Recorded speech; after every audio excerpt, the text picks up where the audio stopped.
Hi loves, it's Shanda. How are you? And welcome to Shanda Says. You're officially entered into the pink room. Tonight is all about updates. As you know, in my last video, I had mentioned to you guys that I would be having surgery. And I finally did have my surgery, yes. I had a breast reduction and lift. I am 2 weeks into my healing process.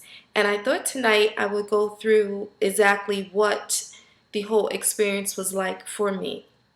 I had been wanting to do this for many years, and just the fear of being cut, going in surgery kind of kept me from, actually going through with it. But for the past year, I was dealing with a lot of back pain, a lot of shoulder pain, and quite frankly, I was even dealing with pain in my hands. Like it would get numb at times. So I was dealing with a lot of physical ailments because my breasts were so heavy and just pulling me forward. Um, I was a size 36 double H, and I was taken down to triple D.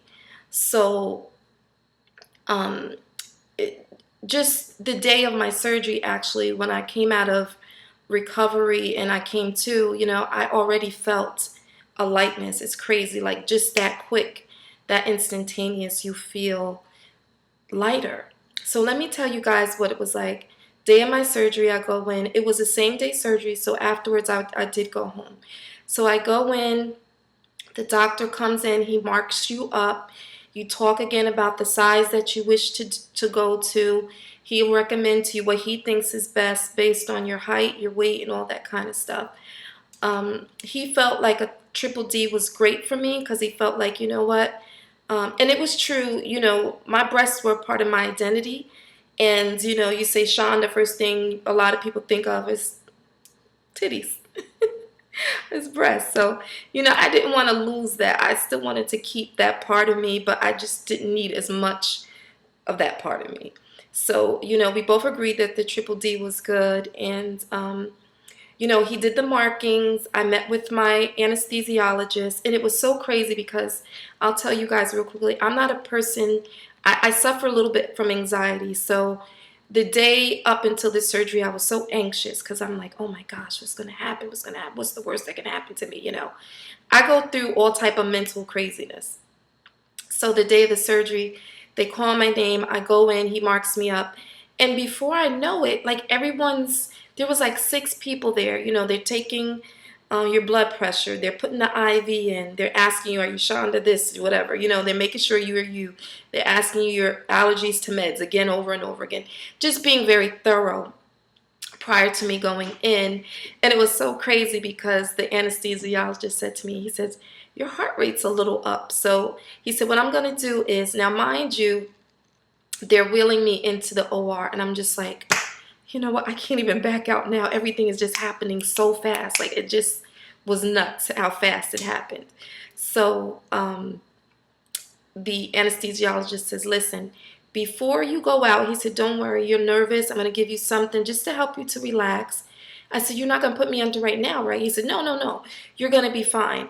Let me tell you, because you're on this gurney and then they put you on the table. From the time that I was on that gurney, let me just tell you, I don't ever remember being on the table because he tricked me. He literally had me knocked out. And once I came out of recovery, I cannot even begin to tell you how much it literally felt like I was going maybe 2 minutes. That's the craziness of anesthesia, because it felt like I was out of it for 2 minutes. Now, I will tell you, I'm sensitive to anesthesia. It makes me vomit like crazy. So prior to when the anesthesiologist came in, he told me, listen, prior to me putting you out, I'm going to give you pain medication and I'm going to give you something for the vomiting. He said a lot of people go through that, so don't feel like you're allergic to it. It's just a side effect of the anesthesia. So when I came out and I came to, yes, I was sore. They're like, Shonda, you're good, you okay? Everything went great, sweetie, everything went good. And I'm like, where am I? It took me a second to remember where I was. So they like to sit you up right away and making sure you're coherent, making sure you understand things. they set me up, and you know what, guys? Even with all the precaution, I still threw up. I threw up maybe 2 or 3 times before I actually left. And you know, they gave me something else to make sure I was good before I actually left the facility. They were really good like that. Now I will tell you, my physician was absolutely wonderful. And let me tell you the kind of incision I got. I got what they call a lollipop incision. And what that is years ago when you had a breast reduction, you usually would be cut around the nipple, down the front of the breast, and underneath the breast. Okay, my doctor, Dr. Norman Rowe, he's in Manhattan. I will put his address in the video for you guys. But he was absolutely wonderful. He just did a lollipop incision. He said, "Listen, Shanda, that way of cutting is kind of the dinosaur age. You know, we just do a lollipop incision. Now, if you have very huge breasts, very large breasts, they may need to go up underneath and cut because it's more invasive. But for me, I was able to get the lollipop incision, which is just around the nipple and down the front. So it makes the recovery time less painful and much quicker. Okay, so I get home. Am I sore? Absolutely. Is the pain manageable? Yeah, because I'm still doped up from the anesthesia and the pain meds that they gave me. What was great about my doctor was a week before I even had my surgery, they had called in my meds. So I had already picked up my medication. Everything was already home for me, so I didn't have to worry. Now, sidebar, because of whatever criteria, and they base this on past surgeries, family history, your weight and your height. If you're prone to blood clots or you're prone to getting a blood clot, what my doctor would do, because he initially had said, you know what, let me give you Coumadin. Now, excuse me, honey, the last thing I wanted to do was take Coumadin shots. What they literally do is give you 2 weeks worth of syringes that you have to inject into your stomach to thin out your blood to prevent you getting a blood clot, because blood clots can happen. Not to say that it does. It rarely does, but it does happen. And when you have certain criteria that you fall into, as a precautionary measure, they may suggest that you take the Coumadin.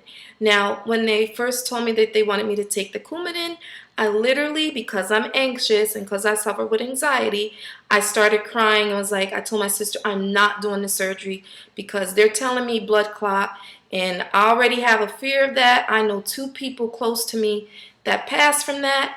I don't even want to deal. I'm already scared. I'm already anxious. I don't need to deal with it. So I called the nurse, and the nurse was like, Shanda, listen, it's really nothing for you to worry about. I said, well, then just have the doctor call me to ease my fears because I just feel a certain way. So the doctor says to me, listen, Shanda, honestly, you don't fall into the criteria. You don't need the medication. He said, but what I want you to do is promise me is that when you get home, relax. I don't want you doing a lot, but I do want you to get up and move. I want you to walk. I want you to move around. You can't just be in the bed laying down because that's how things can happen. So you have to move. So then I was like, now I want to take the medication because what if something happens? So this is like my crazy mind. Okay. So then he was like, you don't need to take the medication. So I paid for the medication anyway. So now I got like 14 syringes of Coumadin that I didn't even use. And it's the 2-week mark. So I just have some Coumadin lying around. But anyway, I did exactly what he said. I listen. I'm a person that listens to instruction. I don't know. Maybe it's from since I was little. My mother was big on that. So I listen to every single thing my doctor says. If they tell you not to do something, don't do it. I still have stitches. I still have taping. I have to wear this specialty bra for another month, which, you know, it's a pain, but I'm listening to my doctor. I'm doing what I'm told to do. After a week, I was able to shower, and I'm only able to just lightly have the water. You don't want a lot of pressure from your shower. Like if you have a good water pressure on your shower. You don't want your breast going, it beating on your breast, just lightly. So now I'm able to shower. When I take my specialty bra off, it's not as painful as before. My doctor gave me oxycodone, and I do take that for pain. And he put me on a antibiotic for a week. I'm done with that. I'm trying to think of what else to because so many of you guys on my Instagram have asked and was curious about this whole procedure. So I'm trying to think of everything. The pain meds, I make sure I eat with anything that you're taking in terms of medication, be it antibiotics, pain meds, you want to make sure you eat. Did I lose a few pounds? Yes, I did. Yes, I did, because I just wasn't able to eat. And then when they take your take the fat out, yeah, you lose some weight. And it's so crazy. I'm one of those people that I love, as you guys know, I love fashion. But for many, many years, I could not wear strapless. I could not wear off the shoulder without a bra. Like and then I had these awful indentations, which I haven't had pain in my neck. I haven't had the pain in my shoulder since my surgery. Like, it was literally from the time I had it till now. It's like no pain, no nothing. So it just was a blessing to have the surgery. My insurance, I'll let you know my insurance. I have United Healthcare Freedom Plan. It covered me fully. It covered me fully through my doctor. I had to see, prior to my surgery, I had to see a pain specialist, and I had to go to another doctor for pre-op. And the beauty of Dr. Norman Rowe's office was they set up those appointments for me. They told me where to go. They were in network for me. So I came out of pocket. I did have a deductible, which I didn't get that yet.